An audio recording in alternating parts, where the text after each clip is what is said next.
علامہ سید نذائر حسین نقوی سرسوی۔ علامہ سید نذائر حسین نقوی 7 اکتوبر سن 1921 عیسوی میں سرزمین سرسی ضلع مراد آباد صوبہ یوپی پر پیدا ہوئے۔ علامہ کا تعلق علمی و مذہبی خاندان سے تھا۔ آپ کے والد حکیم سید ریحان حسین ایک مخلص عزادار سید الشہداء اور بہترین شاعر اہل بیت تھے۔ دور حاضر یعنی سن 1442 ہجری میں بھی سرسی کے مرثیہ خاں حضرات آپ کے کلام پڑھتے ہیں۔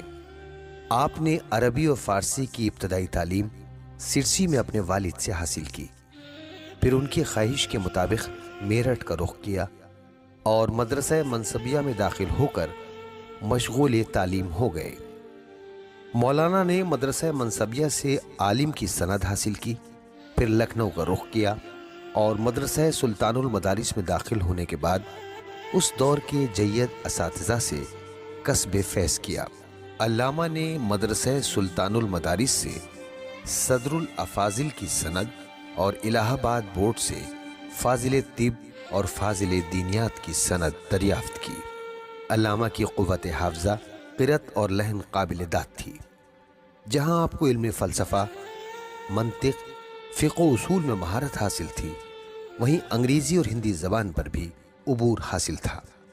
علامہ نذائر صاحب سن 1952 عیسوی میں علی گڑھ یونیورسٹی کے شعبہ دینیات سے منسلک ہو گئے اور یہاں رہ کر انہوں نے سن 1981 عیسوی تک امام جماعت کے فرائض کی انجام دہی کے ذریعے قوم ملت کی خدمت انجام دی اور صدر شعبہ دینیات علی گڑھ مسلم یونیورسٹی کی غیر موجودگی میں وقتاً فوقتاً نماز جمعہ بھی قائم کرتے تھے۔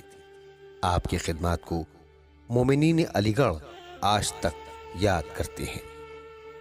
یونیورسٹی سے ریٹائر ہونے کے بعد کچھ عرصہ آگرہ میں امام جمعہ و جماعت کے فرائض انجام دیے، مگر وطن کی محبت اور وہاں کی عزاداری اپنے وطن سرسی کھینچ لائی، جبکہ اہل خانوادہ علی گڑھ ہی میں قیام پذیر تھے۔ آپ کی تنہائی، خصوصاً ضعیفی کی مشکلات، وطن کی محبت میں ذرہ برابر بھی تبدیلی نہیں لا پائیں اور آپ نے آخری وقت تک وطن کو نہ چھوڑا۔ آپ میدان خطابت میں یگانہ روزگار، مبلغ، مدرس، شاعر، منکسر المزاج، شریف النفس اور متواضع انسان تھے۔ موصوف میں صاف گوئی اور اخلاقی جرت اتنی زیادہ تھی کہ جس سے جو شکایت ہوتی اس کے سامنے بیان کر دیتے۔ ان کو ریاکاری، خود غرضی اور مفاد پرستی سے سخت نفرت تھی۔ وہ دل کے صاف اور بیان کے صادق تھے، حق گو، بے خوف اور جرت مند انسان تھے۔ علامہ نے اپنی ساری زندگی نہایت سادگی کے ساتھ گزاری۔ موصوف کی خوراک نہایت سادہ رہتی اور صرف اتنا کھاتے کہ زندہ رہ سکے۔ لباس کے اعتبار سے بھی سادہ پوشی علامہ کی ایک آشکار صفت تھی۔ جو کام بھی کرتے یہ سوچ کر کرتے کہ اس کا خدا کو حساب دینا ہے۔ موصوف نے تمام زندگی تحصیل علم اور مذہب حقہ کی تبلیغ و اشاعت میں گزاری۔ آپ کے علمی انہماک کا یہ عالم تھا کہ کبھی بیکار نہیں بیٹھتے تھے۔ جب بھی دیکھا مطالعہ فرماتے نظر آئے یا کسی اہم موضوع پر اپنی رائے قلم بند فرماتے ہوئے دکھائی دیے۔ ان کے کتب خانے میں ہزاروں نایاب و کمیاب کتب کے علاوہ مخطوطات بھی کثیر تعداد میں موجود تھیں، جو ان کے علم دوست ہونے کی دلیل ہے۔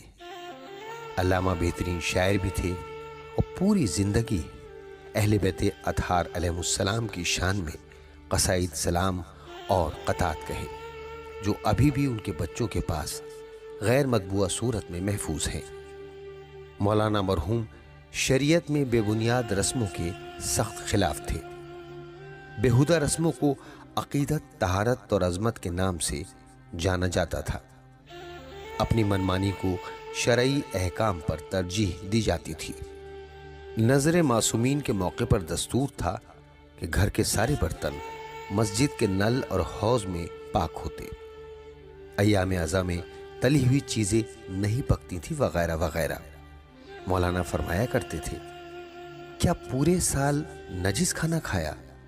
چنانچہ سن 1992 کا واقعہ ہے کہ سرسی کے محلہ شرقی میں داروغہ محمد ظفر علی مرحوم کے دولت کدے پر ایک تقریب میں کھانے کے موقع پر کڑھی کا انتظام تھا، لیکن کڑھی کی روح یعنی پکوڑی نہیں تھی۔ مولانا نے دریافت کیا تو بتایا گیا کہ قبلہ محرم میں کڑھائی کیسے چڑھے گی۔ اسی موقع پر اس رسم کو اسلامی تعلیمات کے خلاف بتاتے ہوئے آپ نے اپنے بہو کو بلا کر پکوڑی بنوائی اور اپنے عمل کے ذریعے بے بنیاد رسموں کی مخالفت کی۔ آپ ایام اعزاں میں ہمیشہ سرسی کو ترجیح دیتے تھے، دوسری جگہ جانا بہت کم پسند فرماتے۔ موصوف سرسی کی عزاداری میں ایک اہم کڑی تھے اور اہل سرسی بھی آپ کو بے پناہ چاہتے تھے۔ اہل سرسی علامہ کے خطیبانہ انداز اور ان کی تقریروں خصوصاً مصائب سید الشہداء سے بے حد متاثر تھے۔ آپ اپنے بیان میں شروع سے آخر تک اپنے موضوع پر باقی رہتے تھے۔ علامہ کثیر العیال ہونے کے باوجود کبھی دولت کو اہمیت نہیں دیتے۔ جو کچھ تنخواہ ملتی اسی میں ہی بچوں کی تعلیم اور دیگر ضروریات کو پورا کرتے۔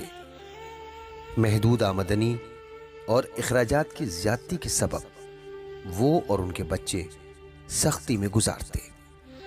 علامہ کو خداوند عالم نے 9 فرزند عطا فرمائے، جن میں سے 4 نعمتیں اور 5 رحمتیں تھیں۔ آپ نے ان کو دینی و عصری تعلیمات سے آراستہ کیا۔ آپ کسی پر بھی بوجھ نہیں بننا چاہتے تھے، اپنے کام خود ہی انجام دیا کرتے، حتیٰ اپنے فرزندان سے بھی کوئی کام نہ لیتے۔ ہمیشہ رب کریم سے دعا فرماتے کہ پالنے والے کبھی کسی کا محتاج نہ بنانا، مجھے چلتے ہاتھ پیر اپنی بارگاہ میں بلا لینا۔ چنانچہ ایسا ہی ہوا اور یہ علم و فضل کا ٹمٹماتا ہوا چراغ بیماری کی آندھیوں کی تاب نہ لاتے ہوئے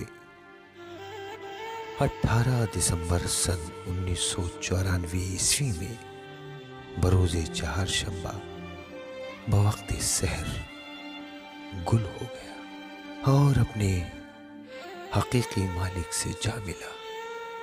مجمع کی ہزار آہ و بکا کے ساتھ مولانا سید حسین رضا امام جمعہ سرسی کی اقتداء میں نماز جنازہ ادا کی گئی اور علامہ کی وصیت کے مطابق عزا خانہ کلاں سرسی میں سپرد خاک کر دیا گیا۔